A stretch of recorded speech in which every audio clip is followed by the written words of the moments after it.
제가 지금 눈을 마주치고 있습니다. 지금 굉장히 졸린 시간이라, 지금 마지막 강의거든요. 그리고 또 어떻게 보면 굉장히 마지막에 어떤 하이라이트이기 때문에, 조금 졸리신 분들은 그 자리에 일어나셔도 좋습니다. 이게 여기 출구가 하나이기 때문에 나가기는 좀 그렇고, 아예 뒤에 가서 쓰셔도 괜찮고, 화장실에 가서 좀 씻고 오셔도 괜찮습니다. 그러니까 말은, 이제 안 놓쳤으면 좋겠다는 거죠. 꼭 안 놓치고, 이제 이 시간에 응답을 좀 받았으면 좋겠습니다. 자, 이 강의 끝나고 나서, 이제, 기도회를 하고 헌금하는 시간을 갖고, 그게 맞겠죠? 네, 그리 하도록 하겠습니다. 3강은 예수가 우리의 주라고 하는 부분입니다.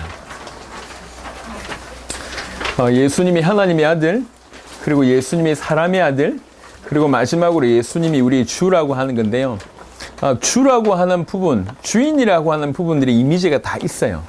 이미지가 다 있는데 이게 올바른 이미지인지를 한번 확인해 볼 필요가 있고, 그들이 왜 예수님을 주라고 불렀는지를 이 시간에 좀 확인하면서 우리가 너무나 자주 예수님을 주인이라고 부를 때, 그리고 우리가 가지고 있는 그 이미지가 맞으면 더 확보해야 되고, 조금 부족하다 그러면 정확하게 이미지를 새기는 그런 시간을 가지게 되길 바랍니다. 먼저 말씀을 드리고 싶은데, 왜 예수님을 주인이라고 불렀을까요? 이 얘기를 먼저 좀 드리도록 하겠습니다. 이제 이 복음이 이스라엘을 넘어서기 시작했습니다. 그러니까 이제 예루살렘, 유대, 사마리아를 그 이스라엘이라고 하는 나라를 넘어서기 시작했어요. 이스라엘을 넘어서기 시작하니까 이제 어떤 일이 벌어지냐면, 일단 하나님에 대한 개념이 없는 이방인들 향해서 가야 된다는 거죠. 그리고 하나님에 대한 개념이 없을 뿐만 아니라 메시아에 대한 개념이 없어요. 그러니까 하나님에 대한 개념도 약하고 메시아에 대한 개념도 약하기 때문에 이 하나님 또는 메시아라고 하는 개념을 가장 이해를 시키기 쉬울 수 있는 단어를 찾기 시작했는데, 그게 주인이라고 하는 단어였다는 거죠.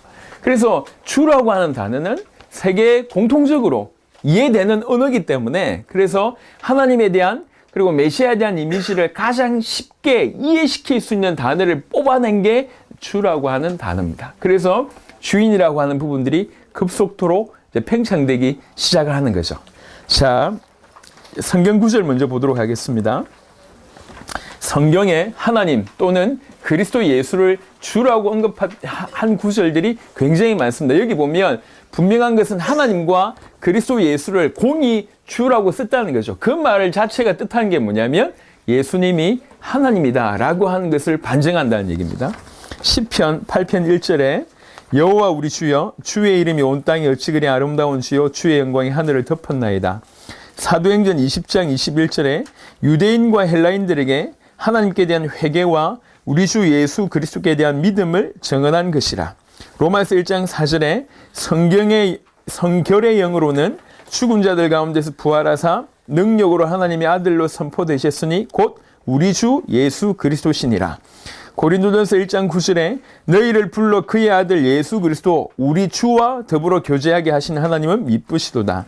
갈라디아 6장 14절에 그러나 내게는 우리 주 예수 그리스도의 십자가 외에 결코 자랑할 것이 없으니 그리스도로 말미암아 세상이 나를 대하여 십자가에 못 박히고 내가 또한 세상을 대하여 그러하니라.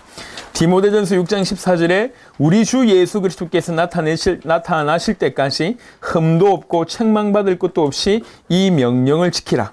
히브리 13장 20절에 양들의 큰 목자이신 우리 주 예수를 영원한 언약의 피로 죽은 자 가운데서 이끌어내신 평강의 하나님이, 베드로후서 1장 8절에 이런 것이 너희에게 있어 흡족한 즉 너희로 우리 주 예수 그리스도를 알기에 게으르지 않고 열매 없는 자가 되지 않게 하려니와.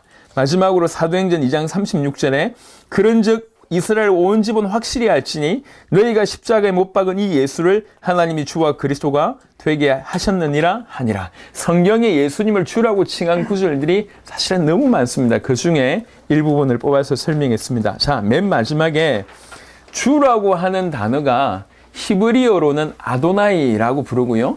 이것의 헬라어로는 큐리오스라고 하는 단어입니다. 그러니까 이제 원래 이스라엘 말을 히브리 말이라고 얘기하는데 히브리로는 아도나이라고 부르고 그 다음에 예수님 당시에는 헬라가 통치했습니다. 지금 우리 시대에는 만국 공통어가 영어잖아요. 마찬가지로 그 시대에는 헬라어가 이제 공통어였습니다. 그 헬라어로 쓰는 주라고 하는 단어가 큐리오스라고 하는 단어입니다. 근데 큐리오스라고 하는 이 단어가 가지고 있는 뜻들이 많습니다. 요것들을 한번 참고해 볼 필요가 있다는 거죠. 한번 보겠습니다. 큐리오스라는 말이 가진 여러 가지 의미들, 존경과 예의를 갖추어서 다른 사람을 부르는 말이다. 또 편지에서 친애하는 이라고 하는 뜻으로 사용되었다. 그리고 여기에서 주인이라고 하는 큐리오스는 나의 친애하는 선택된 사람이라고 하는 뜻을 가진다. 큐리오스의 여러 가지 의미를 간략하게 살펴보는 겁니다. 소유주라고 하는 의미를 가지고 있고, 주인이라고 하는 뜻을 가지고 있고, 가정의 가장이라고 하는 뜻을 가지고 있고, 또 후견인이라고 하는 의미가 있습니다.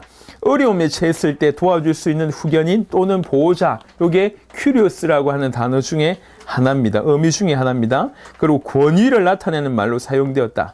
범할 수 없는 권위를 가진 분을 큐리오스라고 합니다. 또 로마 황제를 지칭하기도 하고 남신이나 여신을 지칭할 때도 이 단어를 사용했습니다. 무엇보다도 큐리오스는 하나님을 가리키는 명칭이었다. 신약 성경에서 여호와를 큐리오스로 번역한 경우가 150번이나 된다라고 얘기합니다. 전반적인 의미가 큐리오스라고 하는 단어가 이런 뜻입니다. 예수님을 하나님을 큐리오스로 불렀기 때문에, 그럼 이게 어떤 뜻인지를 좀 살펴보면 우리가 하나님에 대한 이해가 조금 더 폭넓을 것 같아서 이렇게 한번 좀 정의를 해봤습니다. 그 바로 위에 주님이라는 말은, 큐리오스라고 하는 말은 신약 성경에서 600번 정도 나오고요. 굉장히 많죠. 그 중에 300번 이상이 바울 서신에서 등장합니다. 바울이 쓴 편지에서 등장한단 말. 그 말은 무슨 말이냐면, 바울이 큐리오스라고 하는 단어를, 주라고 하는 단어를 굉장히 많이 사용했다는 얘기고, 사용했다는 얘기는 그렇게 알았고 믿었다는 뜻이잖아요.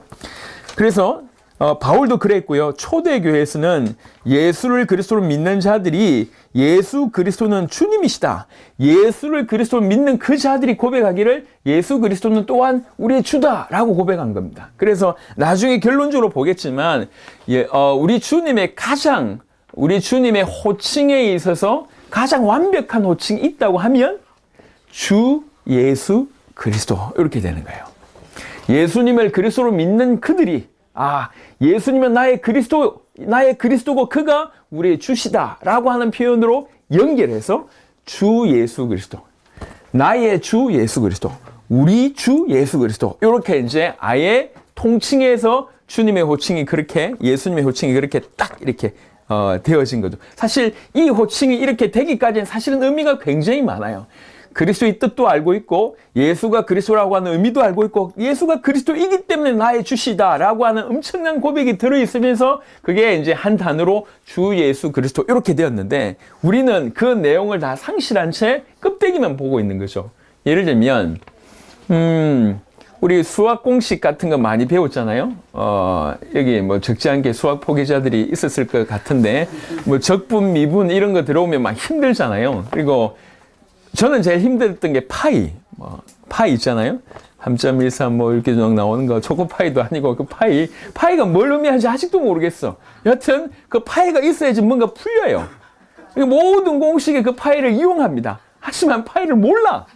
여러분들은 아시나요? 저는 잘 모르겠더라고. 제가 수학을 꽤 했어요. 그러니까 적용하는 건 잘했습니다. 그나마. 아주 재밌게 잘 푸는데 문제는 뭐냐면, 이걸 적용하면 돼라고 해서 적용을 했지 이게 뭔지 원리는 몰랐습니다. 우리 수학에 나와 있는 많은 공식, 아니면 화학에 나와 있는 많은 공식들이 대부분 그럴 거예요. 우리가 그냥 이건 이래, 그러니까 왜 그런지는 묻지 마, 그냥 이건 이런 거야, 그러니까 이걸 적용하면 돼 라고 배웠지 이게 어떤 원리인지를 우리가 모르잖아요. 그러니까 적용은 실컷 했지만 이게 무슨 뜻인지 몰라. 미분 적분을 제가 열심히 했어요. 꽤나 잘했다니까. 적용하는 건 잘했고 응용하는 건 잘했는데 정작 그게 뭘 의미하는지 몰라요. 그게 뭘 의미하고 어떻게 쓰임받는지 잘 모릅니다. 대부분이 그렇잖아요. 공식이라는 게 주어져서 공식을 활용하지만 그 공식이 왜 이런 공식이 났는지 몰라. 만유인력의 법칙 난 몰라요. 근데 왜 그런 공식이 나왔는지 몰라. 그런데 이 공식을 사용해보니까 뭐가 일이 되거든. 사용은 많이 했습니다. 하지만 원리는 몰라요.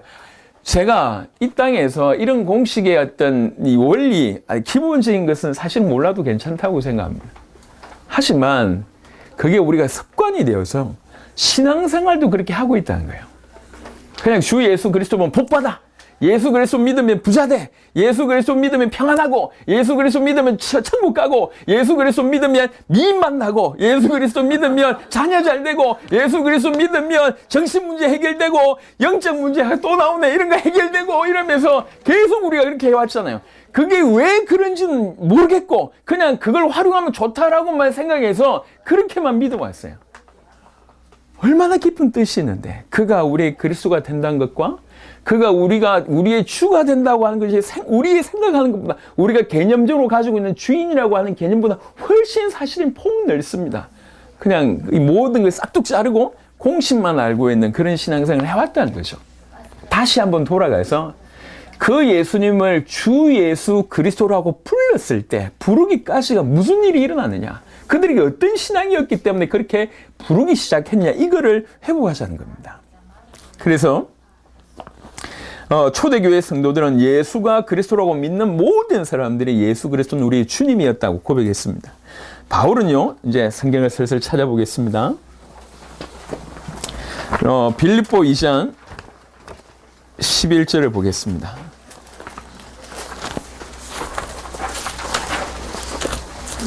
빌립보 2장 11절 319페이지 정도입니다. 모든 입으로 예수 그리스도를 주라 시인하여 하나님 아버지께 영광을 돌리게 하셨느니라 라고 얘기하고 있습니다. 우리 주님이 죽기까지 복종하셨고, 그 하나님께서 우리 주님을 높이 드셨고, 결국에는 모든 사람들이 그 앞에 무릎 꿇어서 그 그리스도 예수를 주라고 시인하게 될 것이고, 그렇게 그리스도 예수를 주라고 시인하는 것이 아버지께 영광을 돌리게 되는 것이다 라고 표현하는 겁니다. 그 예수 그리스도를 주라고 시인하는 것 자체가 아버지께 영광을 돌리는 것이다 라고까지 얘기합니다. 그래서 예수 그리스도를 주님이라고 고백했다가 올 것이라고 사도 바울은 얘기했고, 그 다음에 로마서 10장 9절입니다. 이것 또한 굉장히 중요합니다. 여러분이 너무 그냥 식상한 영접시키기 위한 구절로 많이 애용됐던 이 구절이요, 10장 9절 자세하게 보면 네가 만일 네 입으로 예수를 주로 시인하며 또 하나님께서 그를 죽은 자 가운데서 살리신 것을 정말로 네 마음에 믿으면 구원을 받으리라 라고 얘기합니다. 구원의 조건이 뭐냐면 그 그리스도인 그 예수를 주라고 시인하는 것이 구원의 조건이라고 얘기를 합니다. 그래서 조금 전에 읽었던 빌립보 2장 11절과 로마서 10장을 연결해서 보면 이 예수, 그리스도이신 예수를 주라고 시인할 때 그것이 하나님께 영광을 돌리는 것이고, 한편으로는 구원을 얻게 된다라고 얘기를 합니다. 그래서 초대교회에서는 예수 그리스도를 주님으로 고백하고 부활을 믿는 것이 구원받는 데 필수적인 조건이었다고 볼 수가 있습니다. 고린도전서 12장 이 또한 굉장히 중요한 구절입니다. 고린도전서 12장 3절입니다. 고린도전서 12장 3절에 그러므로 내가 너희에게 알리노니 하나님의 영으로 말하는 자는 누구든지 예수를 저주할 자라 하지 아니하고 또 성령으로 아니하고는 누구든지 예수를 주시라 할 수 없느니라고 얘기했습니다.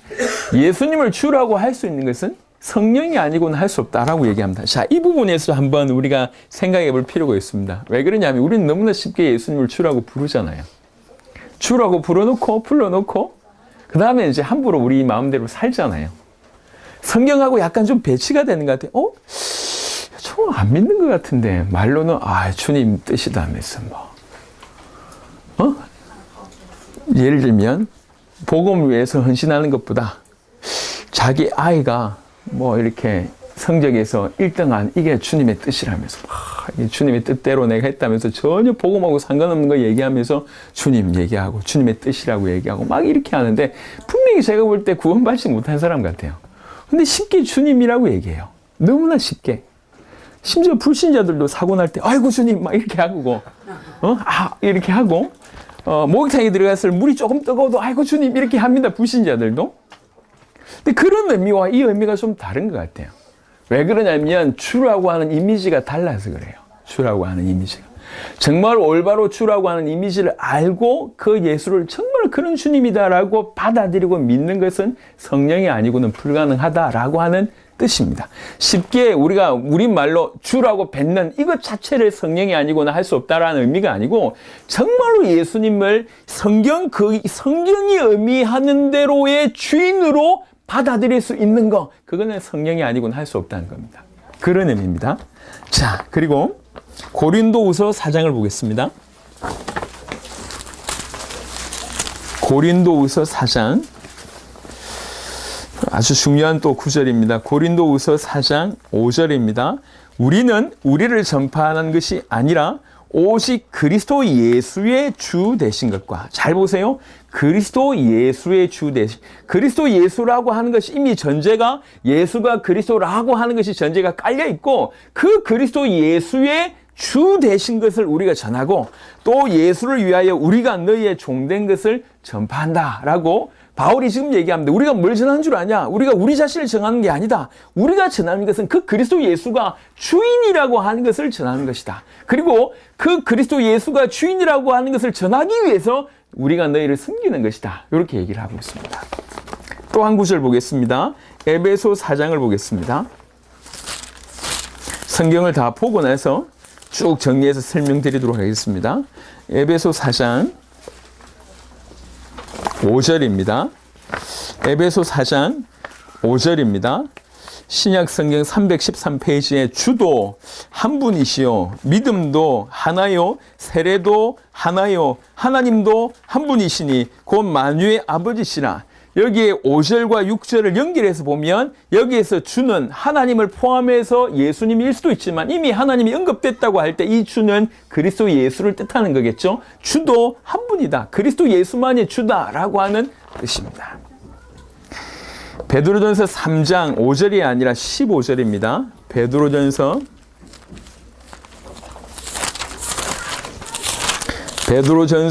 3장 15절입니다.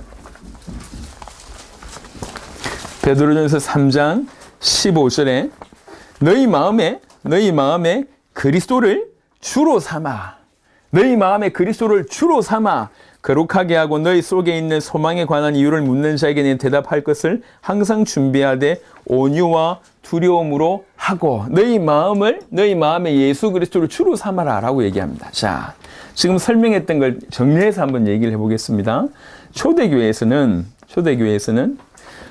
예수님을 주라고 믿고 고백하고 부활을 믿는 것이 절대적인 구원의 전제 조건이었고, 초대교회뿐만 아니라 역사 이래로 그랬습니다. 그게 전제 조건이었고, 또 예수를 주라고 부를 수 있는 것은 성령이 아니고는 불가능하다라고 증언했고, 그 다음에 또 바울이 시종일관 전했던 것이 뭐냐면 예수가 주라고 하는 사실, 예수 그리스도가 주라고 하는 사실을 전파하는 것이라고 얘기했고, 또 하나님도 한 분이고 세례도 하나고 주도 한 분이라고 에베소서에 전했고, 또 베드로전서 3장 15절 그러니까 그리스도 예수를 너희 마음의 주로 삼아라 라고 초대교회에서 얘기를 했습니다. 초대교회 성도들의 신앙 고백을 한마디로 표현하면 그것은 예수가 그리스도이시고 그리스도 예수가 주님이시다라고 하는 것이 초대교회입니다.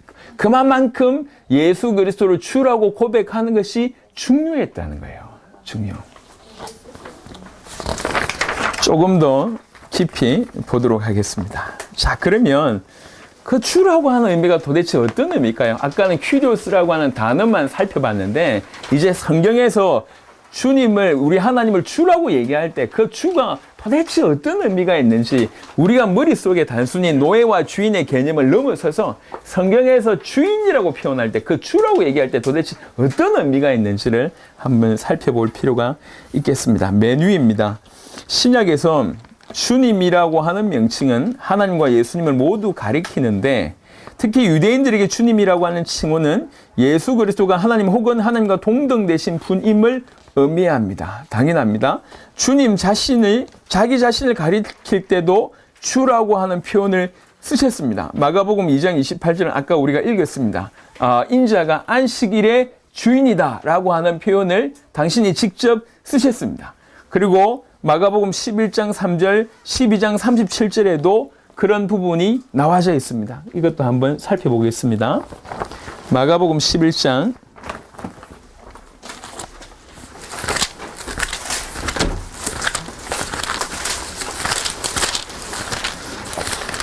11장 3절입니다. 마가복음 11장 이제 그 나귀 새끼 끌고 오라라고 얘기할 때 저기 가서 매여 있는 나귀 새끼 끌고 오라고 이제 제자들한테 시킵니다. 근데 제자들이 가는데 만약 주인이 나타나면 뭐라고 얘기할까요? 라고 할 때 예수님이 하신 말씀입니다. 그 주인에게 이렇게 얘기해라. 주가 쓰시겠다고 해라. 그럼 보내줄 것이다. 라고 얘기하는 거죠. 마가복음 11장 3절에 만일 누가 너희에게 왜 이렇게 하느냐 묻거든 주가 쓰시겠다 하라. 그리하면 즉시 이리로 보내리라 하시니 라고 얘기하면서 당신이 주인이심을 이렇게 우회적으로 돌려서 말씀하셨습니다. 마가복음 12장입니다. 12장 37절에 36절부터 37절에 보면 다윗이 성령에 감동되어 친히 말하되 주께서 내 주께 이르시되 내가 네 원수를 네 발 아래에 둘 때까지 내 우편에 앉으라 하셨도다 하였느니라. 다윗이 그리스도를 주라 하였은즉 어찌 그의 자손이 되겠느냐 하시니 많은 사람들이 즐겁게 듣더라. 36절은 굉장히 이게 무슨 말이지 싶을 정도예요. 여기 보면 주께서 내 주께 이르시되 이 주는 같은 인물입니까? 다른 인물입니까? 무슨 뜻입니까? 이 말은 무슨 말이냐면 그리스도 예수인 주께서 아버지 하나님 주에게 라고 하는 얘기예요. 예. 주께서, 아니, 다른 말로 아버지 하나님이신 그 주께서 그리스도 예수인 주에게 너는 내 우편에 앉아 있으라. 원수가 네 발등 아래 있을 때까지 내 우편에 앉아라 계시라. 성부 하나님께서 성자 하나님께 한 말을 이제 이렇게 다윗이 보며 이분도 주고 이분도 주라. 아버지도 주고 그리스도로 주라. 둘 다 주예요. 동일하신 하나님이시니까 둘 다 준데 주께서 내 주께라고 얘기할 때 보통의 의미로는 헷갈릴 수 있습니다. 요 두 가지를 얘기하면서 그리스도 예수께서 우리의 주라고 설명을 이 예수님께서 풀어내신 그런 장면입니다. 자, 요런 세 본문을 통해서 예수님께서 당신 자신이 주라고 하는 부분들을 설명을 하셨습니다. 자, 주님 자신이 자신을 가리킬 때도 사용한 이 칭호는 주님의 절대적인 권위와 능력으로 주권을 행사하는 사실을 말해준다. 사실 제가 결론적으로 얘기를 좀 드리려고 했는데요. 주인이라고 하는 것이 우리는 어떤 의미로 많이 받아들이고 있냐면 신분의 의미로 많이 받아들입니다. 하지만 신분의 의미도 맞습니다. 나의 주인이라고 할 때 신분이라고 하는 의미도 많지만 진실로 더 중요한 건 뭐냐면 주님이 나의 주인이라고 얘기하는 것은 나의 모든 주권을 그가 가지고 있다는 거고 그 주권을 지금도 그리고 앞으로 영원토록 행사한다는 의미를 가지고 있어요. 이게 무슨 말이냐면 이런 거죠. 우리가 지금 회사에 다니잖아요. 회사의 사장이 나의 주인이다라고 하는 이미지와 오버랩이 되어 있어요. 사실은 주인이지만 회사 갈 때만 내 머리를 조아리지만 실제로 내 삶에 있어서는 그가 내 주인일지 모르겠지만 내 삶하고는 가장 많이 관계가 있지 않는 그냥 종이 마지못해서 그 권위와 그 신분에 눌려가지고 어쩔 수 없이 이렇게 인생이 더럽다면서 이러면서 어쩔 수 없이 섬기는 그런 이미지로 가지고 있습니다. 하지만 성경에서 말하는 주인이라고 하는 개념은 막연한 신분적인 의미를 떠나서 나의 모든 주권, 내 모든 소유의 어떤 그 고난, 그 주권을 그가 항상 가지고 계시다고 하는 얘기입니다. 항상 그가 나의 주권을 가지고 계시면서 내 인생 전체를 주관하신다는 의미에서의 주인이십니다. 그래서 막연한 신분상의 의미가 아니라 내 모든 삶과 관계가 있고 내 모든 삶을 과거, 현재, 미래의 내 모든 삶의 모든 행동의 주권을 가지고 있는 그 주권을 가지고 내 인생을 주관하는 의미에서 주인이라고 얘기하는 겁니다. 그래서 이 주인을 내가 섬기는 거예요. 이 주인을 섬긴다고 얘기할 때 살아있는 실제라고 나중에 결론적으로 얘기를 좀 하겠지만 살아있는 실제로 그냥 막연하게 저 위에 계신 분이 아니라 내 모든 인생의 주권, 나의 주권을 그가 가지고 계시구나. 죄는요, 다른 의미에서 죄의 개념은 뭐냐면 나의 주권을 하나님께 원래 하나님께 속해 있는 내 주권이 원래 하나님께 속해 있는데 죄는 뭐냐면 그 주권을 내가 탈취하는 겁니다. 내 주권을 내가 내 마음대로 활용하고자 하는 것이 죄의 또 다른 의미의 개념입니다. 그래서 나의 주인이라고 하신 이 개념이 막연하게 우리가 뭐 회사 다니면서 사장님, 아니면 어릴 때 예전에 우리 어떤 종으로 있을 때 내가 노예로 있을 때 섬기는 내 상전이라고 하는 개념을 빨리 탈피해야 됩니다. 그런 개념이 아니에요. 우리의 주인이신 그분은 내 모든 삶의 주권을 다 가지고 있고 행사하시는데 과거에만 계시고 미래에서만 소망의 대상이 아니라 지금 매 순간 내 모든 주권을 실제로 관여하시고 그 주권을 가지고 인도하고 계시는 주인이라고 하는 의미에서 주라고 성경은 얘기하고 있습니다. 이게 차이가 나는 거예요. 그래서 우리의 이미지가 가지고 있는 주인이라고 하는 개념을 빨리 바꾸셔야 돼요. 예, 말이 주인이지만 우리가 군 생활도 이렇게 제가 갔다 와 보면 이제 어쩔 수 없이 들어와서 뭐 상전으로 섬기는 것이 내 온 마음으로 내 모든 것을 컨트롤할 수 있는 주인으로 아니거든요. 어떤 의미에서는 부모와 자식의 어떤 관계를 넘어서는 것 같아요. 사실 부모도 자식을 다 컨트롤하지 못하잖아요. 그걸 넘어서는 의미에서의 주입니다. 조금 더 들어가 보면 차라리 우리가 갓난쟁일 때 부모님의 모습, 갓난장의 모든 것을 다 도와주고 컨트롤하는 엄마의 어떤 그 모습, 그게 우리가 이해할 수 있는 가장 근접한 주인의 이미지가 아닐까. 그 엄마가 먹여주지 않으면 난 먹을 수 없고, 엄마가 주지 않으면 뭐 물도 못 마시고, 심지어는 내가 뭐 이렇게 오줌을 누더라도 엄마가 치워주지 않으면 찝찝한 가운데 있어야 되고, 사실은 내 모든 삶이 그 어머니의 탓이 아니고는 불가능한 그 어린 상태, 모든 것을 보호해주는 그 어머니가 이제 성경에서 말하는 가장 주인의 이미지가 가장 근접하지 않겠는가.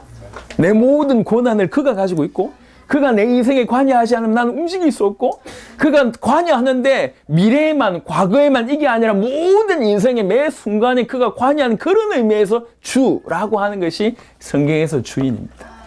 그러니까 그런 주인으로 우리가 받아들인다는 거예요. 시편 97편입니다.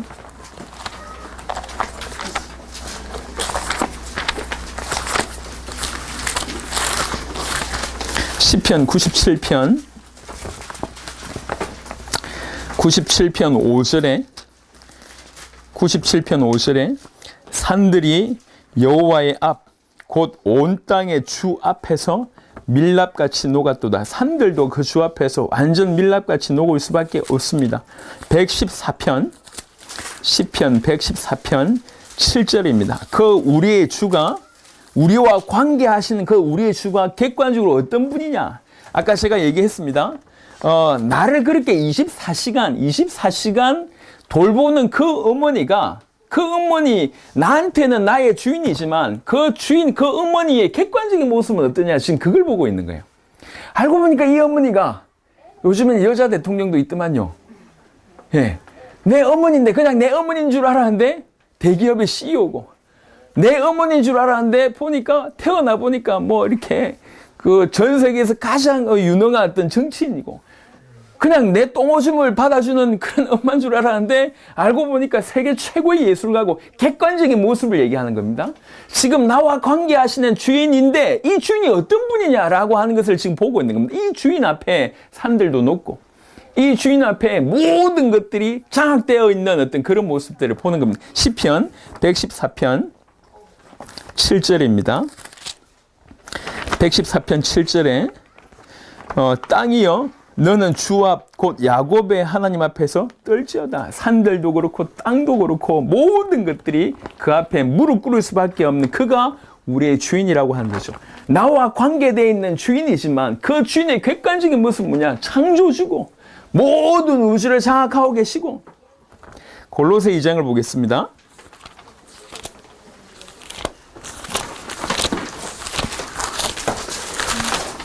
그냥 자연 만물에서만 주인이 아니시고, 조금 더 보겠습니다. 골로새 2장 6절.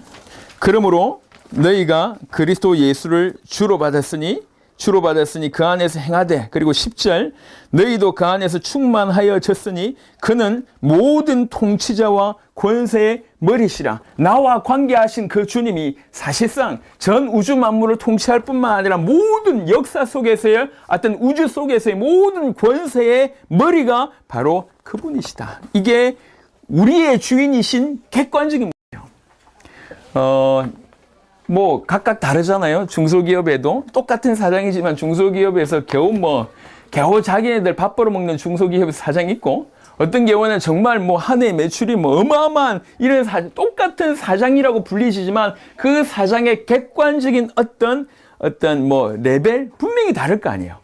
나와 상관하는 주인이지만 그 주인의 객관적인 모습이 뭐냐를 계속 보고 있습니다. 그 주인은 우주 만물을 통치하신 분이시고 모든 권세의 머리십니다. 고린도전서 15장입니다.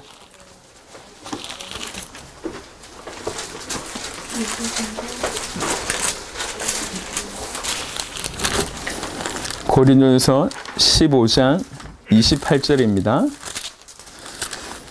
15장 28절에 만물을 그에게 복종하게 하실 때에는 아들 자신도 그때 만물을 자기에게 복종하게 하신 이에게 복종하게 되리니 이는 하나님이 만유의 주로서 만유 안에 계시려 하심이라. 하나님은 만유의 주인이십니다. 우리 주님이 나와 상관해서 주인이시지만 만유 전체의 주인이시다. 모든 권세의 머리시다. 모든 우주 만물을 다스리고 통치하시는 분이시다. 그게 우리와 상관하시는 주님의 객관적인 실체다라고 얘기를 하고 있습니다. 그는 초자연적인 능력으로 모든 피조물의 세계를 주관하고 다스리신다. 그러므로 모든 만물이 그 발 앞에 무릎을 꿇고 경배하면서 또 통치를 받아야 합니다. 주님은 만왕의 왕으로서 그의 백성을 통치하시며 재림과 더불어 영원히 그의 백성을 다스릴 왕이고 구주십니다. 우리가 알고 있는 하나님의 모든 이미지가 풀어서 이렇게 나와진다는 거죠. 우리가 이제 중간에 정말 속지 말아야 될 것이, 제가 지금까지 경험한 바 사단은 분명히 살아있는데 살아있는 사단이 가장 강력하게 하는 일은 자기 정체를 일단 숨기는 거고요. 또 두 번째는 뭐냐면 믿음을 빼앗아가는데, 예수님께서 직접 말씀하셨습니다. 사단이 하는 역할 중에 하나가 뭐냐면 이 씨가 뿌려졌을 때 열매 맺지 못하도록 말씀을 앗아가는 역할을 하고, 그 다음에 말씀이 자라지 못하도록 가시떨기 역할을 하고, 그 다음에 핍박이 왔을 때 금방 이제 기쁨으로 받은 말씀이 타질 수 있도록 뿌리가 내리지 못하도록 하는 것이 다 사단의 교묘한 작전입니다. 그러면서 동시에 정말로 안타까운 건 뭐냐면 이 중요한 의미가 왜곡되이 전달되도록 만듭니다. 그게 제가 볼 때는 종교화입니다. 그래서 저는 종교화를 개념화라고 자주 포함합니다. 이게 왜 그러냐면 제가 수많은 성도들을 만나보면서 어떻게 이럴 수 있을까 싶은 게 다 빠져 있어요. 개념화라고 하는 것을 제가 자주 설명하는데 또 한 번 설명해 보겠습니다. 저는 미개인이 아닙니다. 무슨 말이냐면 제가 보신탕을 좋아해요. 보신탕을 아주 좋아합니다. 근데 요즘 게 먹는 거 좋아한다고 하면 굉장히 싫어하시더라고요. 근데 뭐 싫어하거나 말거나 저는 좋아합니다. 근데 먹는 건 좋아하지만 게는 몰라요. 제 눈에는 저 게의 종류들을 몰라요. 그냥 제 눈에는 그냥 게입니다. 왜 그러냐면 저는 게를 알아요. 게를 아는데 게를 아느냐? 게를 몰라요. 무슨 말이냐면 제 눈에는 저게 게일 뿐이에요. 어떤 사람들은 저 게의 세밀한 종류를 알고 그 종류대로 생김새를 알고 나서 각 게의 개체들을 알잖아요. 근데 저는 그냥 게다, 나는 게를 안다 라고 하는 것들을 탁 입력하면서 더 이상 알려고 하지 않는 그런 자세를, 요게 개념화입니다. 개념화. 나는 게 알아. 근데 압니까? 몰라요. 근데 모릅니까? 알거든. 이게 어려운 말이 아닙니다. 잘 생각해보세요. 나는 안다고 생각해요. 근데 정말 개를 아시는 분이 저를 볼 때는 쩌쩌쩌 하는 거지. 아니, 뭐, 개 종류가 뭔지도 몰라요. 왜 전부 개 이름은 외국 이름인지 모르겠어요. 진돗개처럼 진돗개, 풍산개, 거제개, 제주도개 이러면 좋은데, 전부 이상한 이 외국 이름이, 근데 저는 몰라요. 근데 나는 안다고 생각해. 근데 개를 아는 사람들이 저를 볼 때는, 개를 아는 것이 100단계라고 할 때 저는 1단계도 몰라요. 그러면서도 저는 안다고 생각하고 있는 거예요. 요런 얘기입니다. 신앙도 마찬가지입니다. 나 예수 알아. 나 하나님 알아. 난 성경 알아. 난 구원 알아. 나 세례 알아. 내가 목사님을 알아. 라고 얘기하면서 안다라고 딱 개념을 시켜버리면 뭐가 안 되기 시작하냐면 그냥 안 들어가기 시작합니다. 깊이 있게 안 들어가기 시작해요. 안 받기 시작합니다. 오늘날 수많은 기독교인들 중에 정말로 많은 사람들이 이런 얘기합니다. 복음을 전하면 내 왜 예수 믿는데 왜 나한테 얘기해요? 이렇게 얘기해요. 왜 그러냐? 자기 안 돼요. 아니 모른다고 했냐? 근데 진짜로 아는 것이냐? 그것도 아니에요. 근데 무조건 뭔가 복음을 얘기하려고 하면 일단 복음을 전하려고 하는 우리의 모습을 굉장히 끓입니다. 이단 내지는 사이비 내지는 기타 등등 광신도 내지는 이렇게 생각하고 있습니다. 그러면서 본인들은 나 잘하는데, 나 잘 믿는데, 나 잘 아는데 왜 그러냐 이런 식으로 얘기합니다. 물론 너무 이단이 왕성하게 활동하기 때문에 그런 어떤 조심을 기울이는 것은 나쁘지가 않은가 했습니다. 하지만 기독교인들 전부 다가 이런 개념화 내지는 종교화에 빠져 있다는 것은 심각한 문제입니다. 그래서 대부분의 사람들이 안다 이래놓고 안다라고 하는 그 착각 속에 깊어지지 않고 있습니다. 전부 그래요. 그래서 우리가 익히 알고 있는 예를 들면 예수님을 주인이다 라고 얘기할 때 누가 모릅니까? 다 주님이라고 얘기합니다. 하지만 그 주님의 의미가 이렇게 사실 이걸 다루는 것도 굉장히 얕은 수준이잖아요. 예수님을 하나님의 아들 다 부른다니까. 근데 과연 알고 있냐? 몰라요. 그래서 이게 제가 너무 무섭다고 제가 느끼는 거예요. 그래서 제가 강단에서 자주 얘기합니다. 여러분, 안다고 생각하는 그 순간부터 모르기 시작합니다. 그때부터 굳어지는 거예요. 하나님은 우리가 일평생 알아가야 될 대상이고 예수 그리스도는 일평생 알아가야 될 대상이면서 믿어야 될 대상입니다. 그래서 우리가 늘 겸손하여서 그분 앞에 주님 당신을 더욱 계시하여 주시고 알려달라고 기도하는 것이 양심적이고 그게 맞습니다. 우리가 그리스도를 알면서 더 이상 주님이 당신의 모습을 계시하지 않는 것처럼 두려운 게 없다니까. 제가 이제 교육자 모임 때도 얘기했습니다. 더 이상 하나님이 당신을 우리에게 알려주시지 않고 더 이상 그분이 우리와 교제하기를 싫어하는 일이 벌어지는 것만큼 두려운 일이 없어요. 정말 겸손해서 더더욱 하나님을 알아가야 됩니다. 그분은 우리의 주님이십니다. 그 주님은 세상 만물을 통치하시고 모든 권세의 머리가 되시고 모든 주권을 가지고 그것이 객관적인 모습인데 나와 관계해서는 특별히 주인이라는 거죠. 나와 관계해서 주인이지만 사실 알고 보니까 만유의 주인이시고 모든 것을 통치하고 계시는 그분이십니다. 이런 의미가 지금 성경에 나와 있는 겁니다. 조금 더 나아가서 그리고 주님이라고 하는 칭호는 특별히 그 교회와 관계하십니다. 교회의 소유자요. 그 다음에 통치자라고 하는 사실이 주님이 주인이라고 칭함을 받는 이유 중에 하나입니다. 여기서 교회는 그냥 복음 가득한 교회를 의미하는 것이 아니라 전 세계 예수님을 그리스도로 믿는 모든 성도들의 큰 모임이 교회입니다. 그래서 진정한 의미의 교회는 지구상에 하나 있는 거예요. 왜 그러냐면 예수를 그리스도로 믿는 모든 자는 그 교회의 지체이기 때문에. 주님은 모든 피조물의 주인이시다. 주님은 천지와 그 가운데 있는 모든 만물을 창조하신 이로써 피조물의 주인이시다. 창조주로서 인생의 주인이시다. 인생들을 돌보시는 보존의 주인이시요 섭리의 주인이시다. 이 말 한마디 한마디가 사실은 굉장히 깊이 있는 말들입니다. 절대적 소유권과 최고의 권위를 가지고 자녀들에게 한량없는 자비와 은혜와 하늘의 신령한 은사를 공급하시는 생명의 주인이시다. 주인이라고 하는 표현에 아주 다양한 보존의, 섭리의, 창조의, 생명의 모든 피조물의 주인 되신 그가 우리의 주인이십니다.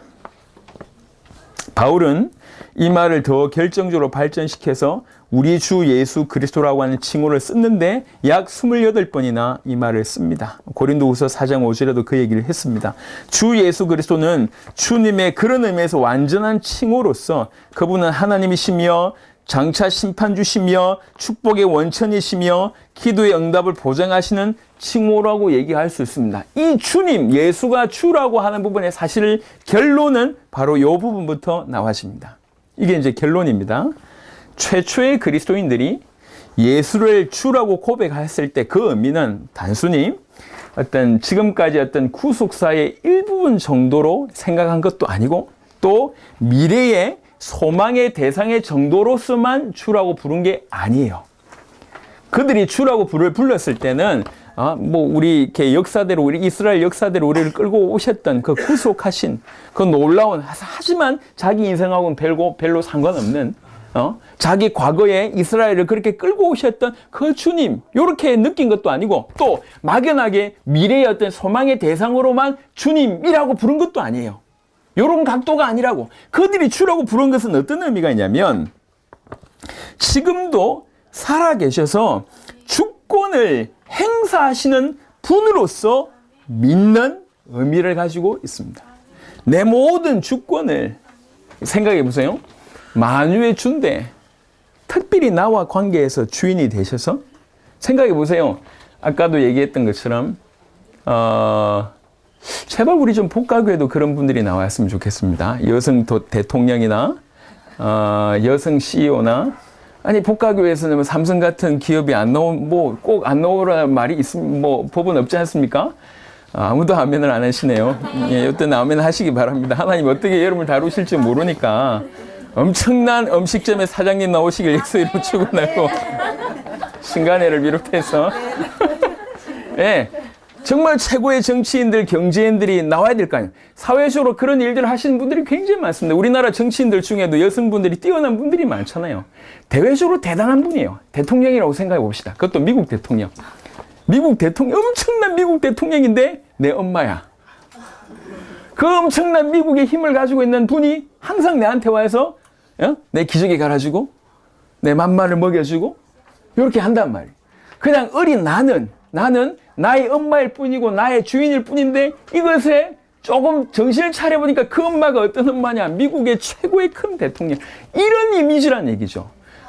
우리가 주님을 주인으로 모실 때 그 어떤 의미가 두 가지 객관적인 하나의 객관적인 의미가 있고 주관적인 의미가 있다는 거죠. 객관적인 의미는 뭐냐면 만유의 주라는 거죠. 그가 만유의 주인이시고 그 다음에 천지 만물의 주관자시고 그 다음에 모든 권세의 머리 이게 객관적인 의미입니다. 근데 그 객관적인 그 주인이 그가 나와 상관해서 내 모든 주권을 살아계셔서 매번 행사하시는 그런 의미에서 주인이다라고 하는 거예요. 그냥 만유의 주다라고 얘기할 때 나와 상관없을 수 있는데 그게 아니고 만유의 주인 그가 나와 관계에서도 주인이란 거죠. 매번 24시간 살아계셔서 나의 주인의 내 모든 주권을 행사하신다는 거예요. 그래서 뭐라고 얘기하고 있냐면 이렇게 얘기합니다. 지금도 살아계시며 주권을 행사하시는 분으로서 믿는 그 그리스도인의 친교 속에 들어오고 자신들이 기도할 때 응답을 하시고 예배 중에 호소하시며 실제로 역사하시는 살아계신 실제 리빙 리얼리티 살아있는 실제로 지금 살아있는 존재 실제인데 살아있는 그런 하나님으로 그런 주인으로 그들이 믿었다는 거예요. 이러니까 생명을 거는 겁니다. 그냥 막연히 우리 하나님은 천지를 창조하셨어 이게 아니에요. 막연히 우리 하나님께서 우리 하나님 모든 천지를 주관하시 이게 아닙니다.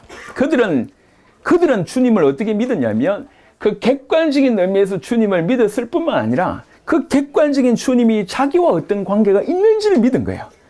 그래서 막연히 우리를 구속하시는 분 아니면 미래에 우리에게 구원을 주시는 분 이스라엘을 건져내실 분 정도의 의미가 아니라 그 엄청난 만유를 통치하고 계신 그 주님이 나와 1대1로 관계해서 나의 아버지고 나의 어머니고 나의 주인이고 내 모든 먹고 행동하고 자고 모든 삶에 있어서 내 모든 인생의 주권을 행사하고 계시는 살아계신 실제로 믿었다는 거예요. 그래서 그들은 예수님을 주인이라고 고백한 겁니다. 만유의 주인이면서 나의 주인이라고 고백한 거예요. 그렇게 고백하다 보니까 죽음의 자리에, 순교의 자리에도 자기를 내놓는 겁니다. 그렇게 고백할 뿐만 아니라 그렇게 믿어지니까, 살아있는 실제로 리빙 리얼리티라고 하는 것으로 믿어지니까 정말 이런 분이시구나.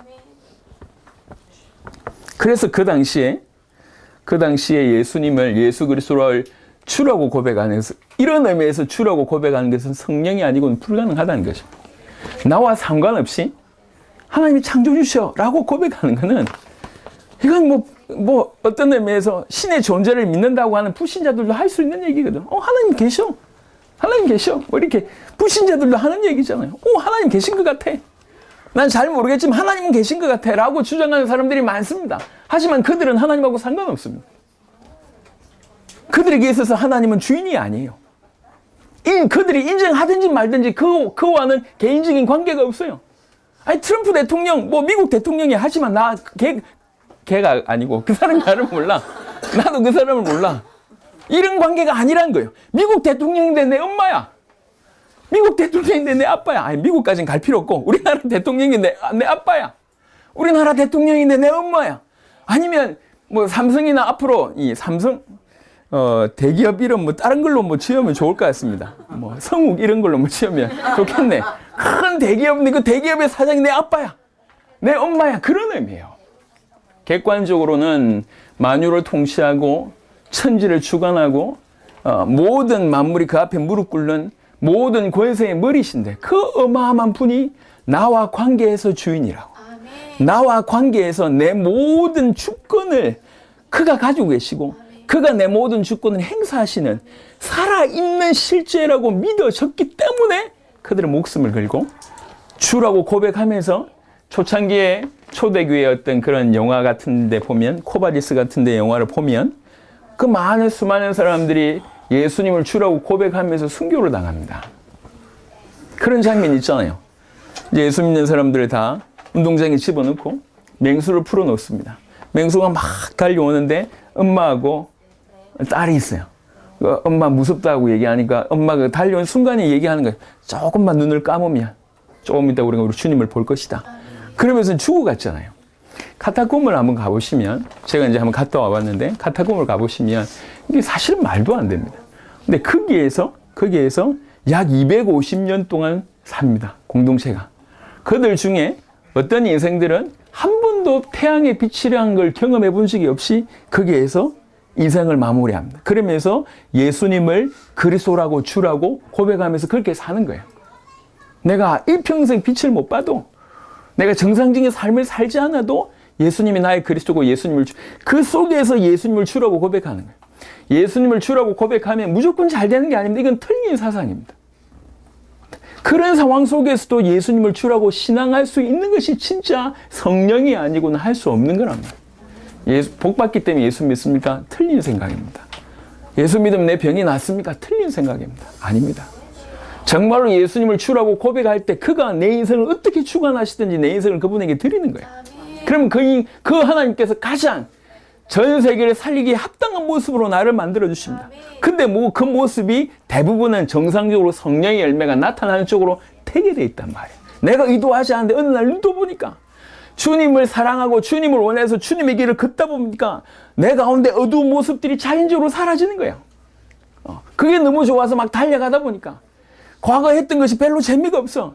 주님을 사랑하는 것이 너무 기쁘다 보니까 별로 재미가 없어. 이것보다 이게 훨씬 재밌는데, 어둠에 살 때보다 이게 훨씬 재밌는데, 가다 보니까 어둠의 모습이 점점 사라져. 어느 날 정신 차려보니까 이런 것도 사라지고 저런 것도 사라져요. 내가 의도하지 않았는데 주님의 길을 쫓아보니까 그런 일이 벌어지는 거예요. 그게 하나님의 간섭입니다. 주님은 우리의 실제가 되십니다. 그때뿐만 아니라 지금도 우리의 실제입니다. 그래서 다시 한번 정리합니다. 초대교회 성도들이 예수님을 주라고 고백했을 때, 이 주는 그냥 보통 사람들이 가지고 있는 어떤 우리 사장님 아니면 노예가 생각할 때 내 주인이다 이런 개념을 훨씬 초월하는 의미를 가지고 있습니다. 그들이 주인이라고 얘기할 때 그들은 그 주인을 어떻게 파악했냐면 전 우주에 실제가 있다. 전 우주의 통치자가 계시다. 모든 권세의 머리가 계시다. 모든 만물의 주관자가 계시다. 창조주가 계시고 그 만물을 움직이시는 섭리하신 분이 계시고 보존하신 분이 계시고 그 마지막을 심판하실 그런 분으로서의 하나님, 그런 분으로서의 주가 계시다. 그 객관적인 주를 인정할 뿐만 아니라 더욱 중요한 것은 이 주가 나와 관계에서 내 인생의 모든 주권을 가지고 계시는 주라고 이해하기 시작한 거예요. 그 주가 천지 만물을 주장하신 그 주가 나의 주인이다. 나와 내 인생과 관계에서 주인이다. 쉽게 설명해서 그 엄청난 권세와 능력을 가지고 계신 그분이 내 어머니야. 내 아버지야. 내 모든 것을 24시간 돌봐주신 그분이야. 그냥 나는 어린 나이에 내 엄마만 알고 있었는데 나이 들어 보니까 엄마의 객관적인 모습이 엄청난 분이라는 거죠, 이게. 엄청난. 우리 셋째와 넷째는 제가 뭐 하는 사람인지 모를 겁니다. 그러니까 우리 셋째와 넷째는 좋아해요. 뭘 좋아했냐면 엄마하고 아빠하고 여행 다니는 걸 좋아하는 거예요. 그러니까 전국에 돌아다니는 걸 자기는 여행이라고 생각하니까 막 같이 다니고, 우리 아빠는 뭐 여행 갈 수 있을, 본인들은 그렇게 생각했지. 아빠, 우리 넷째는 숙소라고 하는 발음을 못 해가지고 숲속이라고 발음합니다. 숲속? 숲속? 아빠, 어느 숲속에 갑니까? 아빠, 어느 숲속? 숙소, 뭐, 이게 해봐야 모텔인데, 숙소라고 발음하니까 얘 머릿속에 숲속이라고 들렸나? 뭐 계속 오늘은 이 숲속, 어제는 얘기하니까 자기가 가본 숲속 중에 어제가 최고 좋았대. 그러면서 막 얘기하는 거예요. 걔가 자기 아빠의 객관적인 모습을 알까요? 모릅니다. 그냥 자기하고 관계하는 아빠만 알고 있어요.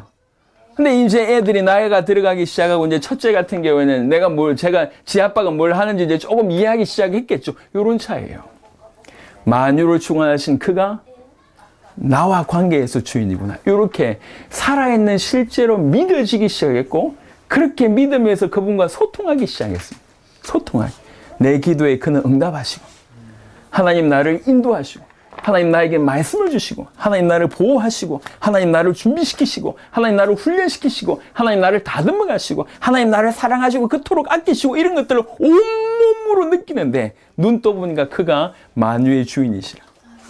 그러니까 이게요, 내 모든 것의 주권자가 된다 대신 그분을 발견하는 것도 놀라운 일이지만, 그분의 객관적인 모습을 발견하니까, 그가 하나님이고 그가 만유의 주인이라고 믿어지니까 이게 목숨을 안 걸 수가 없고, 목숨을 걸어도 불안할 이유가 없는 거예요. 그래서 사도행전 4장 같은 데 보면 핍박을 받고 돌아옵니다. 돌아와서 얘기하는 게 하나님 힘들어요 이렇게 하지 않습니다. 뭐라고 얘기합니까? 성경에 예견된 대로 일이 이루어졌습니다. 하나님, 이거 우리가 이런 시험을 잘 이길 수 있도록 은혜를 달라고 기도합니다. 생각이 달라요, 생각. 여러분, 우리가 회복해야 될 것은 어떻게 하든지 이 문제를 넘어서야 됩니다. 그게 아닙니다.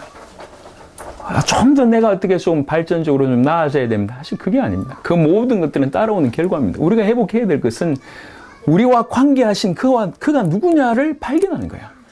우리가 섬기는 그가 도대체 어떤 분이냐를 깨달아가는 거예요.